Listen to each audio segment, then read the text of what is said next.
Hi, this is King from Cabinet Prep. So this is my 2-second link for today. So as you can see, the problem in the sanding station is that we replace actually the sanding board. So this is a new one, a new design. So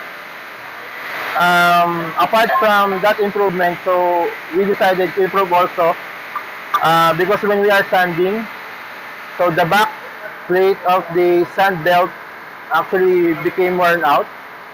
And the problem is that it's very hard for us to sand the drawer back. So before, what we are doing is that we are getting a scrap wood and then screw it in place just to move the when we are sanding the drawer back. So it damages the drawer table, the sanding table every time we do that. So as part of the improvement, so we make a two black guide that has the feature of magnets and clamp. So this magnet will put the guide in place, like in here, when we are sanding.